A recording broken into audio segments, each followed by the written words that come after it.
গ্রেফতারকৃত কিশোর gang leader Zahid Hasan দীর্ঘদিন যাবৎ এলাকায় আধিপত্য বিস্তার করে বিভিন্ন ধরনের অস্ত্র মহড়া দিয়ে এলাকায় আতঙ্ক সৃষ্টি, ভয়ভীতি প্রদর্শন, ছিনতাই, চাঁদাবাজি সহ বিভিন্ন ধরনের অপকর্ম করে আসছিল।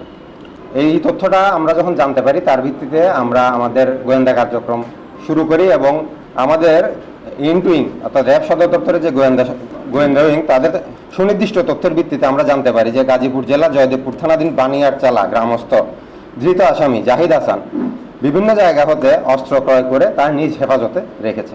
বিশেষ করে গার্মেন্টসের জুট ব্যবসা এবং ভাঙারি ব্যবসা নিয়ে স্থানীয় বিভিন্ন ব্যবসায়ীদের সাথে তার দ্বন্দ্ব চলে আসছিল এবং এই সংক্রান্ত আধিপত্য বিস্তারের জন্য সে এই কাজটি করেছিল। স্যান্ডেলিনা সো, রূপচর্চায় আভিজাত্য। সে তার নিজের দলে যোগদান করার জন্য বিভিন্ন লোকজনকে এই অস্ত্রগুলো প্রদর্শন করে হুমকি প্রদান করত।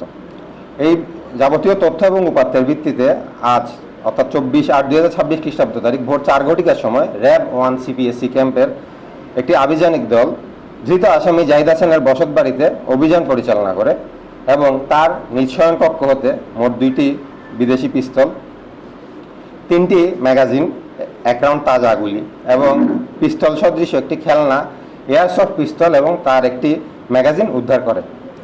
এই উদ্ধারকৃত বিদেশি অস্ত্র, ম্যাগাজিন ও গুলি সে কোথা থেকে সংগ্রহ করেছিল এবং কি উদ্দেশ্যে নিজ হেফাজতে রেখেছিল এবং এর সাথে, এই ঘটনার সাথে তার সাথে অন্য কোনো চক্র বা অন্য কেউ জড়িত আছে কিনা সেটা উদ্ঘাটন করতে আমাদের আভিযানিক দল এখনও কাজ করে যাচ্ছে।